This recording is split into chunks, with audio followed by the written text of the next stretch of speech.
The morning Marilyn Curtis arrived, I could feel the tension seep into the office like a slow creeping chill. There was something about her, an aura of control, sharp and unforgiving. I was at my desk, as usual, half buried in routine paperwork, pretending the storm brewing at the entrance had nothing to do with me. She walked in with a kind of confidence that made everyone stop what they were doing, even if just for a second. Her tailored suit, impeccable posture, and sharp eyes scanned the room, as if she were measuring the worth of every person here. When her gaze landed on me, I kept my head down, pretending to read the file in front of me. I knew better than to draw attention, at least not yet. "Julian, right?" Her voice was sharp, cutting through the quiet hum of the office. I looked up to see her standing by my desk, holding a stack of papers with a condescending smirk.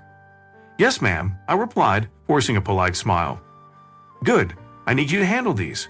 She dropped the files onto my desk, her eyes scanning my worn-out tie and creased shirt with thinly veiled disdain. Simple tasks, perfect for someone with your background. I took the papers, feeling the weight of her words more than the files themselves. She didn't know who I was, not really. To her, I was just another employee, someone to boss around. What she didn't realize was that I owned this place, well, 91% of it. But that wasn't something I flaunted. Let people assume what they wanted. Of course, I said, my voice steady as I placed the files on the corner of my desk. She didn't wait for a response, turning on her heel and walking away, her designer heels clicking against the floor with each step. I watched her retreat to her office, already decorated with framed diplomas and achievements, as if she'd won the place over before even getting her hands dirty. The office buzzed with nervous energy as she passed by, everyone glancing at each other, unsure what to make of the new head of the department. Sarah, the receptionist, leaned over her desk as I passed by on my way to the break room. "She's something, huh?" she whispered, wide-eyed. "Yeah," I muttered, grabbing a cup of coffee, though it was more out of habit than need. "She's going to make things interesting." Sarah nodded, looking relieved someone else had noticed. "I heard she's already got James from accounting in tears." I chuckled quietly, though the humor didn't reach my eyes. Wouldn't surprise me. Marilyn Curtis was a force of nature, but I wasn't worried. People like her always burned bright and fast. What she didn't know was that I wasn't just an employee here. I was the storm she'd never see coming. It was a Wednesday afternoon when Marilyn stormed into the office, her heels tapping like gunfire on the polished floor. I had just settled into my chair, reviewing some client reports, when the door to my cubicle flew open. "Julian." Her voice was sharp, cutting through the quiet hum of the office like a knife. She slapped a document down on my desk, eyes blazing with accusation. "Care to explain this?" I blinked at the paper in front of me, confused. The document was an email, addressed to one of our biggest clients, and it wasn't pretty. Complaints about poor service, damaged goods, and a clear message that the client intended to terminate their contract. "I don't understand," I said, picking up the paper, my brows furrowed. "I didn't send this." Marilyn's arms crossed, her lips twisted into a smirk. "Of course you didn't," she said sarcastically. "Because someone like you couldn't possibly handle a task this important. But guess what? The email came from your workstation." I felt a chill run down my spine. This wasn't just an accusation. It was an outright attempt to sabotage me. I knew I hadn't written that email. I ever would have. But here it was, printed in black and white, tied to my name. "I would never send something like this," I said, my voice steady, though my heart was pounding. "There's been a mistake." "A mistake?" Marilyn's laugh was cold, almost mocking. "You made one too many, Julian. First, your work ethic, now this. Honestly, it's embarrassing." Before I could respond, Sarah appeared by the doorway, her eyes darting between us nervously. "Is everything all right here?" she asked cautiously. "No," Marilyn snapped, waving the paper in her hand. "Julian here seems to think he's above responsibility." I glanced at Sarah, grateful for her presence. "Sarah, I didn't send this email," I said firmly. "Someone must have used my account." Marilyn scoffed, stepping closer. "Blaming others now? How predictable." I stared at her, knowing this wasn't about the email, it was about power. She wanted to humiliate me, make an example of me in front of the office, but she didn't know who she was dealing with, not yet. "I'll get to the bottom of this," I said, my voice calm but cold. "But I promise you, Marilyn, the truth will come out." Her eyes narrowed, but she didn't respond. Instead, she turned on her heel and left, the storm following in her wake. As the door swung shut, I let out a slow breath. This wasn't over. Not by a long shot. The air in the conference room felt thick as I entered the space, the atmosphere charged with the buzz of the upcoming shareholder meeting. Marilyn was already there, standing near the window, her arms crossed as she exchanged pleasantries with a few other executives. She didn't notice me at first, but when she did, her eyes narrowed in that familiar way, lips curving into a smirk. I made my way to a seat near the back, unnoticed as always. It was better this way for now. As the meeting was about to begin, Marilyn's eyes locked onto mine.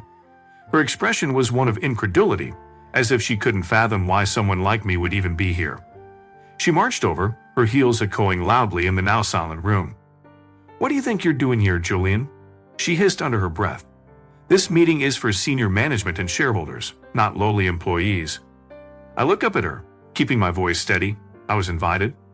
Marilyn scoffed, leaning closer. "You don't belong here," she whispered. "Get out before you embarrass yourself." The tension in the room was palpable, but I held my ground. The meeting was about to start, and soon the truth would come out. Before she could continue her tirade, the doors opened, and the president of the company walked in, followed by the other board members. As the president took his place at the head of the table, his eyes scanned the room and landed on Marilyn, who quickly straightened up, assuming her usual polished demeanor. The meeting commenced with the usual formalities, reports on profits, projections for the next quarter, the typical corporate banter. But I knew what was coming, and as the conversation turned toward shareholders, my moment arrived. The president cleared his throat, looking down at a document in front of him. "Before we proceed, I'd like to address something important," he began, his voice calm but authoritative. "I've been informed that there's been some confusion regarding the ownership structure of the company." Marilyn shifted uncomfortably in her seat, shooting me a sideways glance. "You see," the president continued, his gaze settling on me, "we have a special controlling shareholder in our midst." Marilyn's eyes flickered with confusion, her smug expression faltering. "The majority of our company's shares, 91% to be exact, are held by none other than Julian Ball." There was a collective gasp in the room. Marilyn went pale, her face frozen in shock as she turned to look at me, her mouth opening and closing like a fish out of water. I remained seated, calm and collected. The president gestured toward me, his expression serious. "Julian is not just an employee here. He's the one with the true authority, a fact I've personally known for years." Marilyn staggered back, barely able to keep her composure. This can't be true," she stammered, her voice shaking. "He's just a lowly employee," I interrupted, finally standing up. "Not quite. I've been watching, observing, and waiting. But now the truth is out, Marilyn." Her face turned crimson, and for the first time since I'd met her, she was utterly speechless. "You treated me and others poorly because you didn't know who I was. But now you'll have to face the consequences," I said, locking eyes with her. Marilyn's fall from grace had begun. The morning after the revelation was quiet, but it felt like the calm before a storm. The shareholder meeting had shaken the office to its core. Whispers followed me through the halls. People who had known me for years suddenly couldn't meet my eyes, their glances filled with confusion and awe. The weight of my secret was gone, but its exposure brought new tension. At noon, the president called for an emergency meeting in his office. Marilyn and I were both summoned, and I knew exactly why. As I walked toward the president's office, I saw Marilyn ahead of me, her usually confident steps slower, more hesitant. She didn't greet me as we reached the door at the same time. For the first time since I'd known her, Marilyn Curtis was unsure of herself. We entered the president's office. He sat behind his large mahogany desk, his hands folded, his expression grim. His silence was thick with disappointment, as though he was wrestling with the gravity of the situation. "Sit down," he ordered, his voice measured. We both obeyed. Marilyn shifted in her seat, still not looking at me. I glanced at her for a moment, noticing how her composed exterior seemed on the verge of cracking. "You both made this company your life," the president began, his eyes moving between the two of us. "But what happened yesterday has changed everything." Marilyn's composure slipped further, and she finally spoke, her voice quiet but tinged with desperation. "Mr. Williams, I've enough," the president interrupted sharply, raising his hand. "I've heard enough excuses from you, Marilyn. The damage you caused over the last few months cannot be undone with words." Marilyn's eyes widened and her lips trembled. "But I didn't know who Julian was," she stammered. "If I had known." "That's exactly the problem, Marilyn," I interjected calmly. "It shouldn't matter who I am. You've treated everyone beneath you with disdain." The president nodded, leaning back in his chair. "Julian's right. The fact that you didn't know his position is irrelevant. It doesn't excuse your behavior. This company prides itself on respect and collaboration, values you've undermined with your arrogance." Marilyn clenched her hands together, her voice growing more frantic. "Please, I can change. I was under pressure to perform, and I—" "Stop," the president's voice was stern. "You crossed too many lines, Marilyn. It's not just about your attitude toward Julian. The accusations against you regarding client mishandling and employee harassment are serious." She turned toward me, her eyes pleading. "Julian, you understand, don't you? We've all made mistakes. Surely with your influence, we can work something out." I met her gaze steadily, the memory of months of belittlement and manipulation playing in my mind. "This isn't about mistakes, Marilyn. It's about accountability." Her face fell, and she slumped back into her chair, defeated. The president sighed heavily and turned toward her. "Marilyn Curtis, your actions have left me no choice. Effective immediately, you are dismissed from your position." The words hung in the air, heavy and final. Marilyn's face drained of color as reality sunk in. She didn't say another word. The meeting was over, and so was her reign of terror. The tension in the air had dissipated, but the silence that followed was unnerving. Marilyn sat frozen in her chair, staring blankly ahead as if the president's words hadn't yet registered. I watched her, feeling a strange mix of satisfaction and pity. She had dug her own grave, but the fall from grace was always brutal to witness.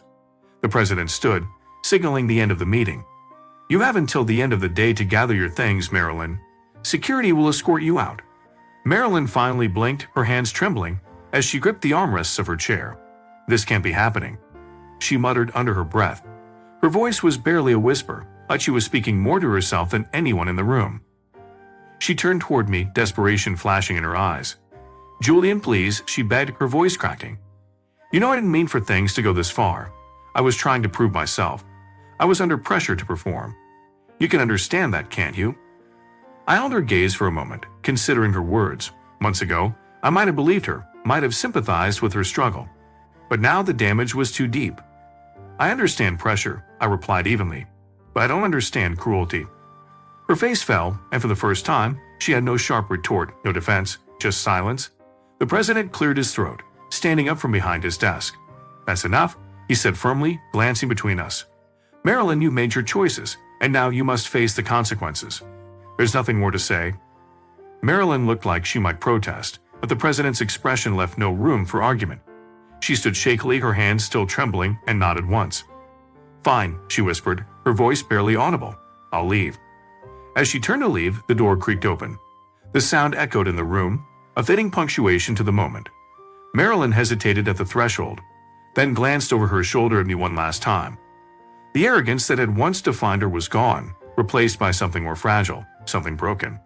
I said nothing, only watching as she walked out the door, the weight of her defeat hanging heavy in the air. The president sighed once more, rubbing his temples.